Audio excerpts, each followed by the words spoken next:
Tapi tidak jelas pasti kalahnya karena tidak mengajak partai lain atau karena KIM misalnya Koalisi Indonesia Maju banget itu akan mengalahkannya. Kan harus jelas ya.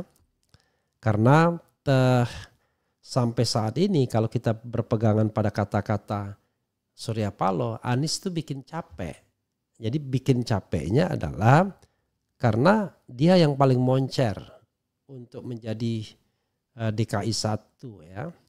Jadi bayangannya kalau tidak ada masalah bansos dan lain sebagainya, itu Anies akan melaju dengan mudah memenangkan pertarungan. Oke, itu kita akan bahas ya. Sama seperti Pilpres, banyak yang berkeyakinan ya, kalau seandainya tidak ada kecurangan, Anies bakal menang. Karena fakta di lapangan, dukungan masyarakat terhadap kampanye-kampanye dia jauh lebih besar dibandingkan kampanye Prabowo dan kampanye-kampanye Ganjar misalnya. Rating dia di debat capres lebih tinggi dibandingkan dua kandidat lainnya. Tapi toh kalah telak. Tetapi kan kita paham betul kalah telaknya di mananya. Ya di bansonisasinya itu kan. Di gentong babinya, segentong-gentongnya sebabi-babinya. Maka saya from the beginning saya mengatakan kalau untuk konteks nasional saja ya, Anies hanya bisa di stop dengan politik gentong babi ya, apalagi di konteks pilkada DKI.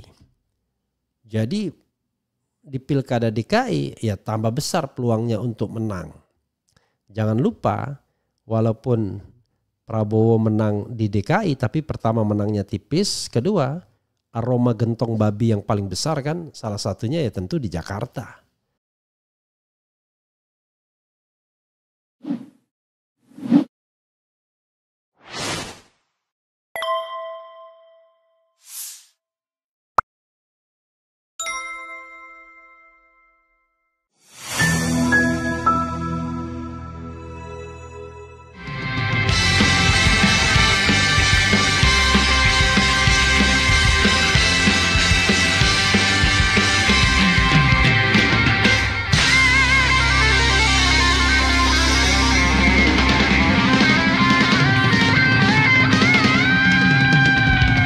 Assalamualaikum warahmatullahi wabarakatuh.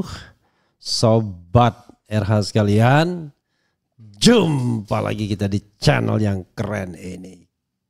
Keren cadas. Ya sobat RH sekalian, ini di akhir bulan ini di akhir bulan ini ya.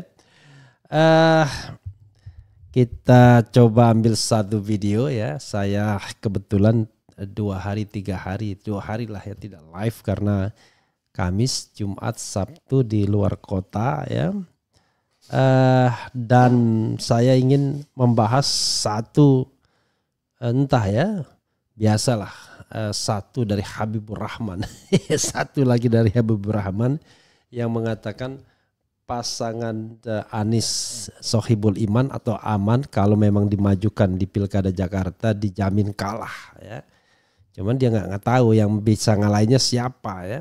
Kalau yang bisa ngalahinnya gentong babi ya semua orang paham gitu. Tapi kalau kita mau kalah kayak siapa yang kira-kira bisa mengalahkannya. Karena itu ada juga polling ya, nanti di akhir video ini kita akan bacakan pollingnya seyakin apa ya bahwa Anies Aman, Anies Sohibul Iman itu akan menang. Yakin, tidak yakin atau ragu-ragu ya. Tapi coba kita bacakan sedikit ya. Sebelum saya mengulasnya ya. Pas ini dari mana ya? Dari Suara Nasional. Pasangan calon paslon Anies Baswedan Sohibul Iman bisa dipastikan kalah jika tidak ada partai yang bergabung. PKS yang mengusung Anies Sohibul Iman harus mengajak partai-partai lain. Hampir pasti kalah kalau hanya gara-gara dia memenuhi kuota, dia maju sendiri, kata politikus Gerindra Habibur Rahman. Gak jelas ini maksudnya apa ya. Oke, nanti kita bahas. Untuk Pilkada 2024, menurutnya Gerindra masih berupaya membuka komunikasi semaksimal mungkin dengan partai lain sehingga potensi Gerindra untuk mendukung PKS maupun partai lain pada pilkada masih sangat terbuka. Gimana maksudnya ini? Namanya politik ini harus bekerja sama, jadi harus mau. Di Jakarta, Jawa Barat, Partai Gerindra belum bisa memutuskan bergabung, tergantung komunikasi lintas partai, kata dia. Dewan Pimpinan Tingkat Pusat Partai Keadilan Sejahtera memutuskan mengusung pasangan Anies Rashid Baswedan sebagai bakal calon gubernur dan Muhammad Sohibul Iman sebagai bakal calon wakil gubernur pada pemilihan kepala daerah DKI Jakarta tahun 2024. Maka Dewan Pimpinan Tingkat Pusat PKS pada rapatnya di hari Kamis 20 Juni telah memutuskan mengusung Bapak Anies Rashid Baswedan sebagai bakal calon gubernur dan Bapak Muhammad Sohibul Iman sebagai bakal calon wakil gubernur pada Pilkada DKI Jakarta tahun 2024, kata Presiden PKS. Ya, saudara sekalian, ini beritanya tidak terlalu lengkap ya. Apakah betul Habibur Rahman mengatakan kalah? Kalau kita lihat beritanya ya dia mengatakan kalah kalau dia maju sendiri, ya nggak mungkin lah kalau maju sendiri.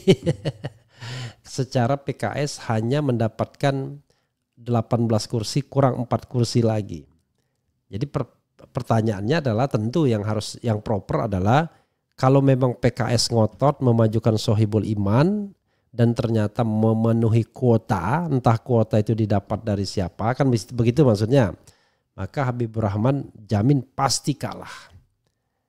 Tapi tidak jelas pasti kalahnya karena tidak mengajak partai lain atau karena KIM misalnya Koalisi Indonesia Maju banget itu akan mengalahkannya. Kan harus jelas ya.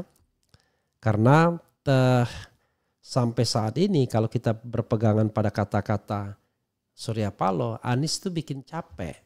Jadi bikin capeknya adalah karena dia yang paling moncer untuk menjadi DKI 1 ya.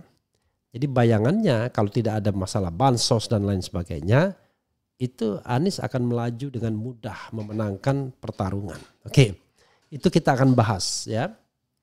Sama seperti Pilpres, banyak yang berkeyakinan ya, kalau seandainya tidak ada kecurangan, Anies bakal menang. Karena fakta di lapangan, dukungan masyarakat terhadap kampanye-kampanye dia jauh lebih besar dibandingkan kampanye Prabowo dan kampanye-kampanye Ganjar misalnya. Rating dia di debat capres lebih tinggi dibandingkan dua kandidat lainnya. Tapi toh kalah telak. Tetapi kan kita paham betul kalah telaknya di mananya. Ya di bansonisasinya itu kan. Di gentong babinya, segentong-gentongnya sebabi-babinya. Maka saya from the beginning saya mengatakan kalau untuk konteks nasional saja ya Anies hanya bisa di stop dengan politik gentong babi ya. Apalagi di konteks Pilkada DKI. Jadi di Pilkada DKI ya tambah besar peluangnya untuk menang. Jangan lupa walaupun Prabowo menang di DKI tapi pertama menangnya tipis, kedua aroma gentong babi yang paling besar kan salah satunya ya tentu di Jakarta. Gampang menggerakkan aparat dan lain sebagainya. Nah, apakah cara itu yang akan digunakan? Apakah kemudian kita akan menuju a fair competition?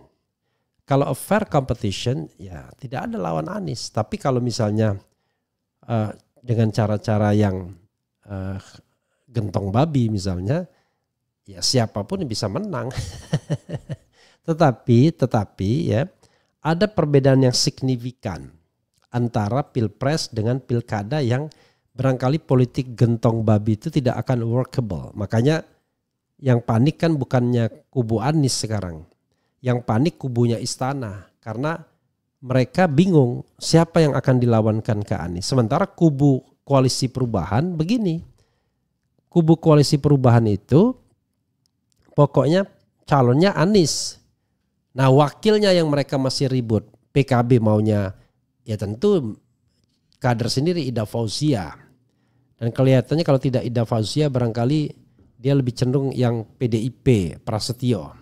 PKS ogah, kira-kira begitu kan. PKB kan kalau spektrum politiknya walaupun sama-sama partai kanan, tetapi lebih dekat dengan PDIP yang ada di spektrum kiri dibandingkan PKS yang spektrum kanan. Nah, inilah persaingan antar antar partai yang memang berbasiskan umat ini yang membuat tidak pernah bisa bersatu kan begitu umat Islamnya. Nah, jadi pada awalnya kita meyakini PKB tidak ada isu, ya kan?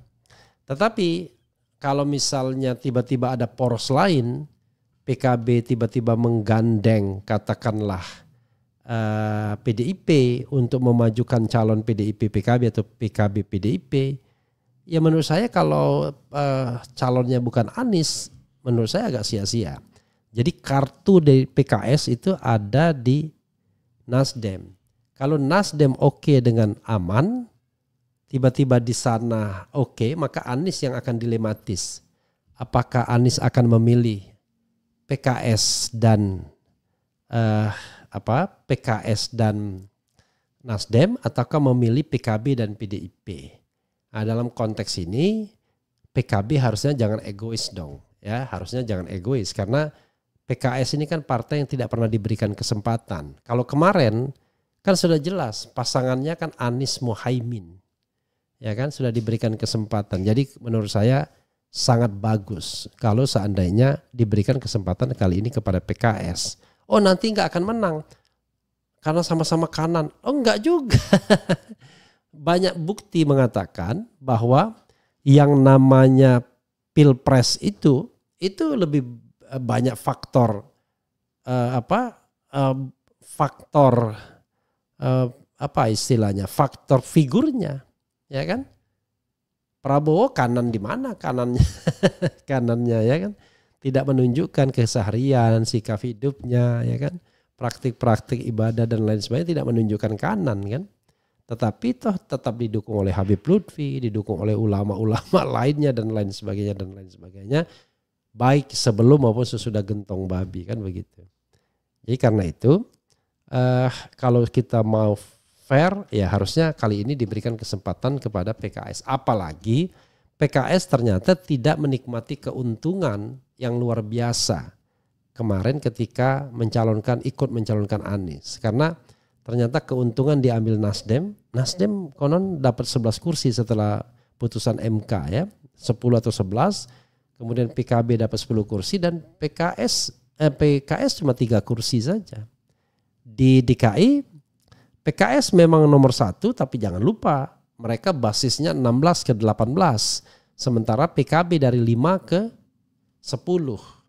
Kalau Nasdem lupa saya, tapi yang jelas bisa ditampilkan ya ininya konfigurasinya. Yang jelas sekarang Nasdem kalau tidak salah 11 kursi. Entah dari berapa kursi. Jadi kalau memang ini, tetapi kalau misalnya PKB diperintahkan dalam tanda kutip ada silent operation, ada operasi senyap untuk misalnya menggagalkan Anies misalnya dengan alasan nggak mau PKS, tetapi kemudian dia bikin ribet sendiri, kita tidak tahu. Mudah-mudahan itu tidak terjadi. Tapi dalam politik apapun bisa terjadi. Karena sekali lagi tidak ada lawan yang sepadan for the time being hingga saat ini. Tidak ada yang lawan yang sepadan untuk Anies. Dalam konteks pemilu yang jujur dan adil ya. Kalau dalam pemilu gentong babi kita nggak tahu.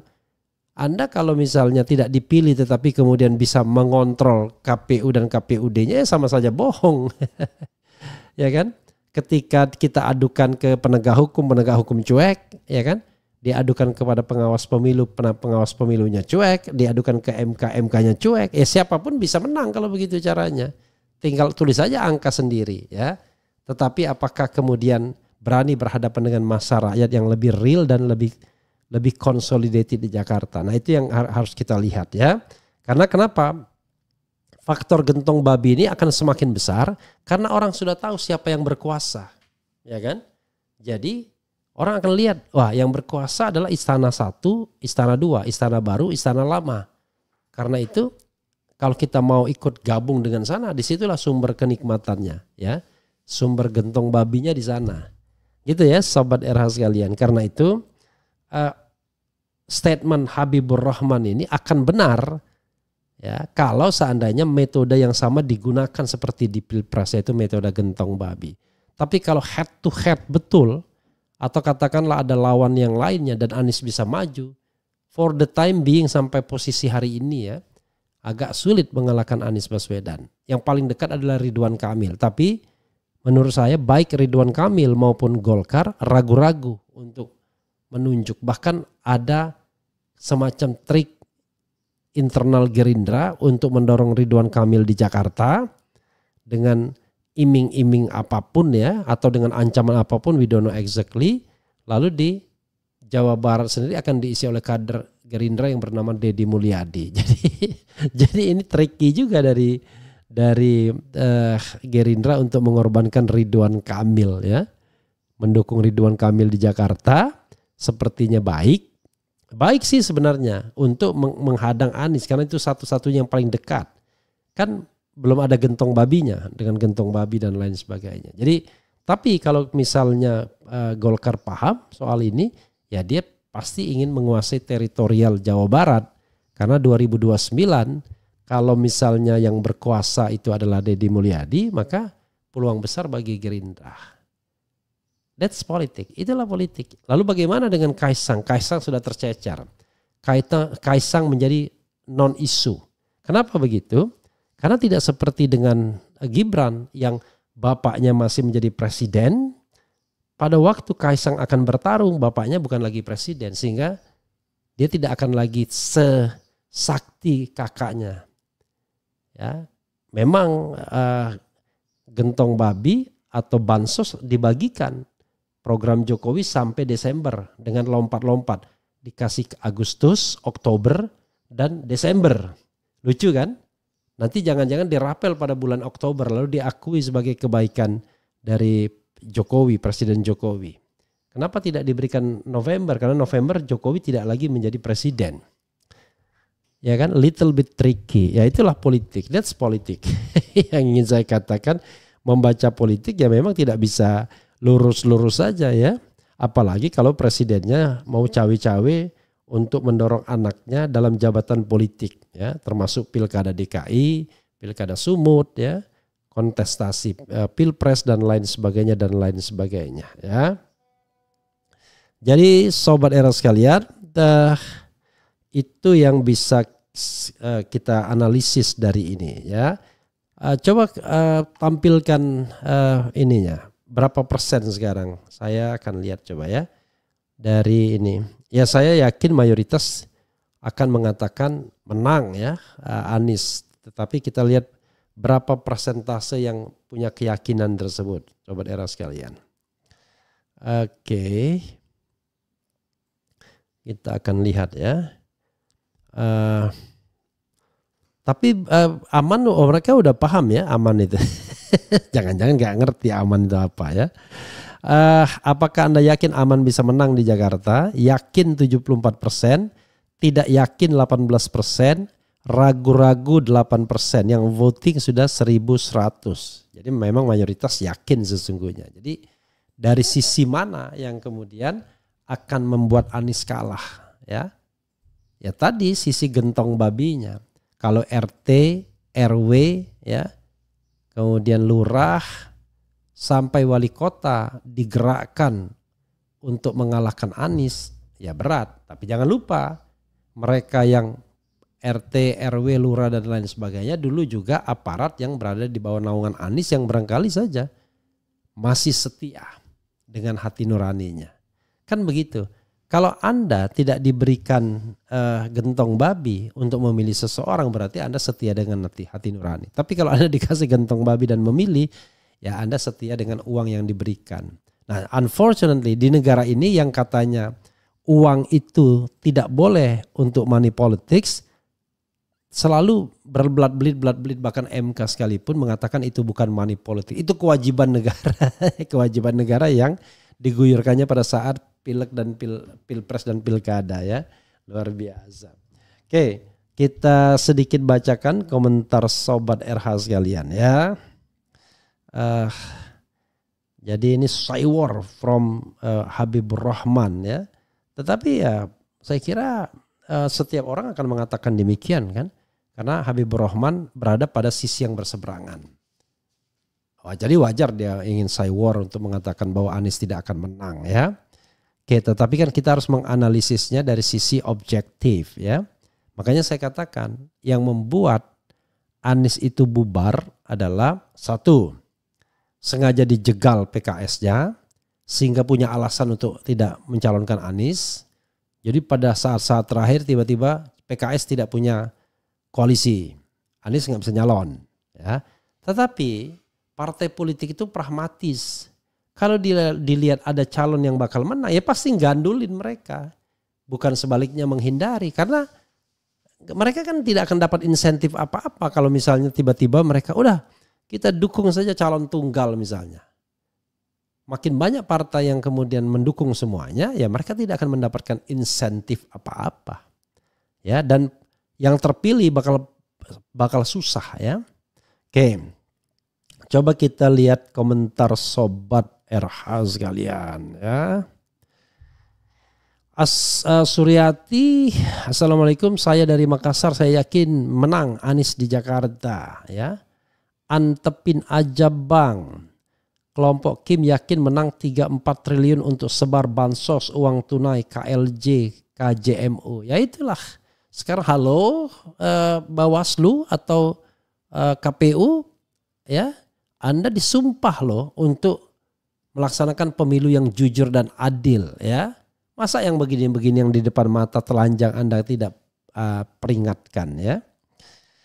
Habib, Gerindra sudah mendapat ilmu 100% dari Jokowi bagaimana strategi memenangi pilkada. Ya itu juga ya yang dikatakan oleh Zulkifli Hasan. Kira-kira apa strateginya?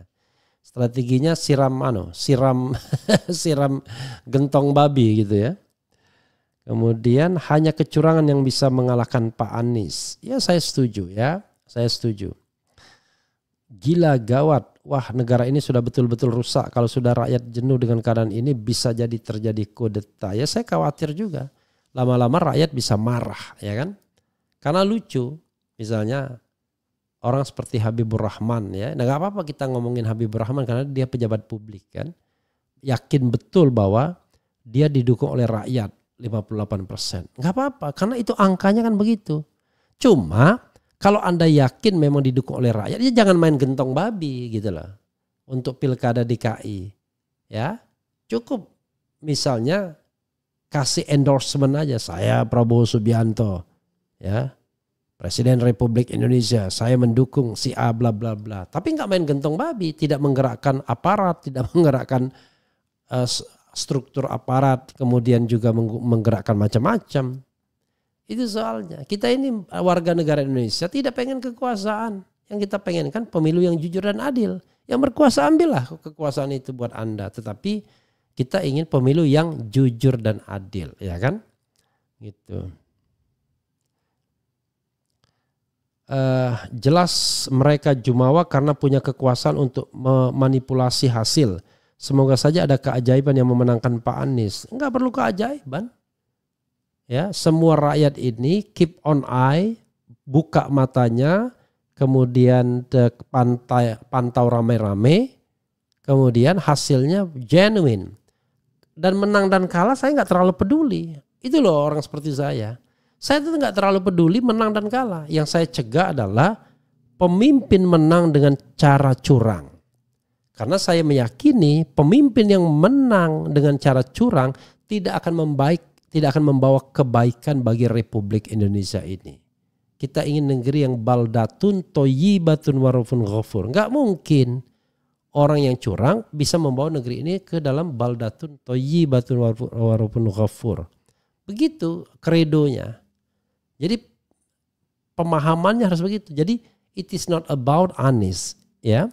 Ini mengenai pemilu yang jujur dan adil ya. Oke. Kemudian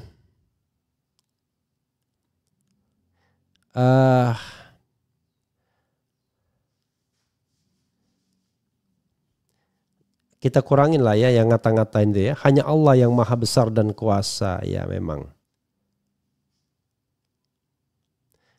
01 perubahan kemarin di Pilpres menang di Jaksel wilayah tempatku tinggal ya. Gimana caranya bubarkan seluruh partai? Ya ini keputusasaan karena partai banyak yang hampir semuanya pragmatis ya. Biar calon independen berkualitas bisa mengisi dan membawa negeri ke jalan kemakmuran. Ya Mas, gimana caranya ya? Karena semua pemimpin partai mengatakan diri mereka adalah orang yang idealis, ingin membawa kemajuan dan lain sebagainya. Ujung-ujungnya korupsi juga ya. Ada isu greenhouse lah, ada isu mengenai food estate lah, ada isu minyak goreng lah, ya kan? Ada isu mengenai daging lah dan lain sebagainya. Ada isu mengenai HPH lah dan lain sebagainya. Ya, you can imagine bagaimana kita mau itu semua. Kemudian karena yang menghitung suara tetaplah KPU, orang-orangnya Jokowi dan gugatan hasil Pilkada DMK, Paman Usman plus Suhartoyo menanti. Oke. Paling tidak begini ya. Tuhan tidak menyuruh kita menang, tapi menyuruh kita ya amar ma'ruf nahi mungkar, itu saja. Kalau menang dengan yang sah nggak ada masalah ya. Tetapi kalau pakai duit dan lain sebagainya, apalagi pelaku-pelakunya tahu, kalau kadang-kadang penyebar duitnya juga, tapi di depan televisi, di panggung depan seolah-olah suci dan bersih ya kan.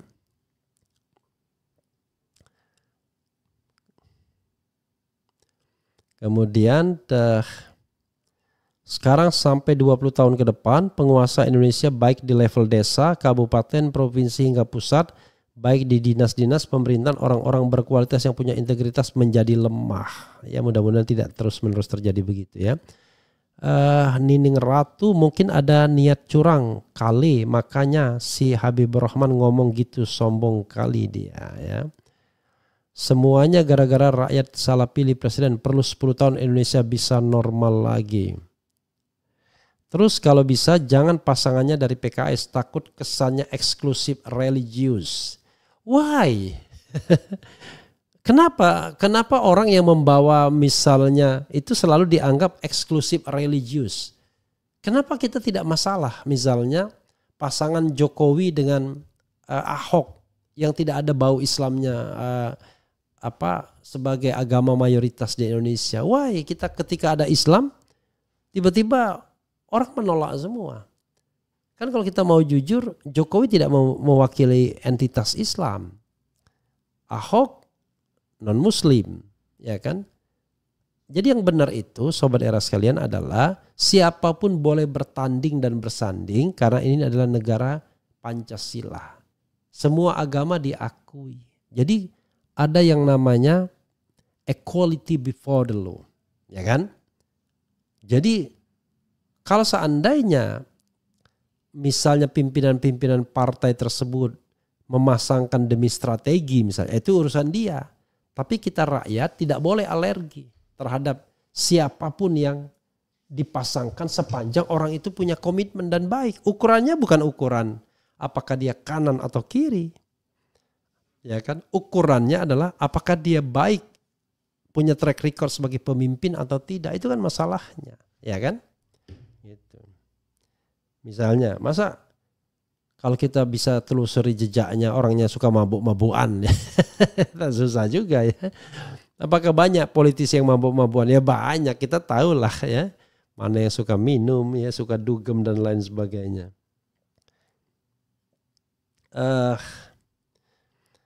Daud Sabilur menghalangi Pak Anies maju di Jakarta ini lebih sulit karena kemarin Pilpres saja dengan sedemikian kecurangan kubu Pak Anies masih juara di Jakarta. Mereka pasti lebih getol untuk menjegal sekarang. Juara sih enggak, tapi kalah tipis ya. Jadi semua provinsi disapu kecuali Aceh dan Sumatera Barat ya, yang sering dijadikan contoh katanya. Buktinya di Aceh dan Sumatera Barat enggak menang lah. The level atau the degree of bansos itu kan berbeda-beda ya. Lalu kemudian pergerakan lokalnya itu juga berbeda-beda ya. Tapi kalau misalnya ada 40 provinsi dan 38 menang, ya itu kan berarti kita bisa ambil majority namanya ya. Gitu. Kemudian Gerindra sombong, kalau yang diusung kepala daerah oleh Gerindra menang berarti pakai bansos. Woi Habibur Rahman jangan sombong lo. Di balik ucapannya ada rencana jahat. Kalau warga DKI masih bodoh yang dibodohi, menjual hak suaranya bisa jadi kalah. Semua itu ternyata warga DKI sendiri. Dia berani berkata begitu karena sudah disiapkan rencana saat Pilpres. Kalau mau maka mainnya secara fair. Berani apa tidak? Sombong amit lu, mentang kuat pendanaannya kali ya. Ya bisa jadi ya atau iya. Ya itu ya. Saya yakin Kaisang dipasangkan dengan RK, indikasi bansos Oktober digulirkan. Ya itulah masalahnya ya. Jadi sudahlah ya, kita paham ya. Kalau seandainya Prabowo tidak berkoalisi dengan Jokowi, ya mungkin orang seperti Habibur Rahman tidak akan berkomentar positif terhadap Presiden Jokowi. Kan begitu aja soalnya. Mungkin tetap akan mengkritik Presiden Jokowi terus, sama seperti Ngabalin misalnya ya. Ya, sama seperti Refli Harun juga. Jadi biar sama. Artinya kalau saya terbalik, siapapun yang berkoalisi dan Jokowi, saya menganggap orang itu nggak benar. Tapi itu perspektif saya. Belum tentu juga saya benar kan. Bisa juga orang mengatakan saya yang nggak karu-karuan, ya sakit hati dan lain sebagainya. Tapi saya udah mengatakan, even ya Anies sekalipun kalau dia berkoalisi dengan Kaisang misalnya untuk memenangkan Pilkada Jakarta, just ingin menang, bagi saya nggak benar Aniesnya. Itu pendapat saya. Itu pendapat kan, masa tidak boleh di negeri Pancasila ini berpendapat. Tapi kemarin saya dibenturkan dengan relawan Anies ya, berbeda dengan Refli Harun. Relawan Anies nggak masalah wakilnya siapa. Relawan yang bersangkutan tiba-tiba kirim berita itu ke saya, dia bilang judulnya ngawur. Maksud dia itu adalah kecuali Kaisang. Yang lain nggak apa-apa, mau dari PKS maksudnya, dari PKB, dari Nasdem, even dari PDIP, tapi tidak untuk Kaisang. Jadi itu jelas ya. Kalau dengan Kaisang ya semua sudah mundur, karena ini kan kita bicara mengenai sebuah perlawanan dalam tanda kutip untuk menegakkan pemilu yang jujur dan adil. Lah, kalau kita menganggap misalnya sono curang lalu kita bergabung, ya sama saja kemudian kita ingin menjadi bagian daripada itu. Artinya kita menghalalkan segala cara sekedar untuk menang saja. No way kalau saya ya. Kalau saya ya lebih baik tidak berkuasa daripada kemudian menang dengan cara curang ya. Saya nggak habis pikir misalnya anggota DPR yang gelontorkan uang, cerita dan lain sebagainya seolah-olah merasa tidak berdosa ya. Kalau Anda seorang muslim ya Anda harus berpikir bahwa suap ya itu adalah salah satu dosa. Apalagi suap itu untuk merebutkan kekuasaan, dan apalagi kekuasaan itu kemudian yang dipikirkan kenikmatannya, wah itu berlipat-lipat. Ya, dosanya dosa sosial bukan lagi dosa individual. Itu menurut pendapat saya, lagi-lagi pendapat saya ya, yang belum tentu benar juga. Saya tidak pernah berpretensi bahwa saya pasti benar. Saya hanya ingin menyampaikan hati nurani ya sejujur-jujurnya. Begitu ya sahabat era sekalian.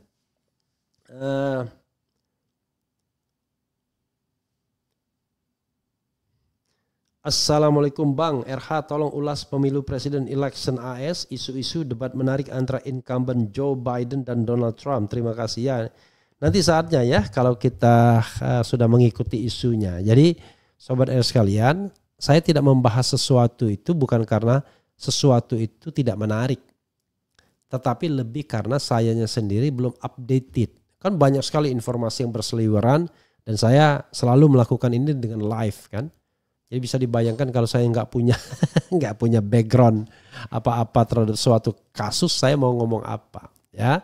Tapi ya insya Allah lah kalau cuma sekedar berkomentar dan menyampaikan informasi kepada sobat era sekalian, walaupun apapun bisa disampaikan. Tetapi sekali lagi kan akan jauh lebih baik kalau kita memang dalam terhadap suatu masalah tersebut.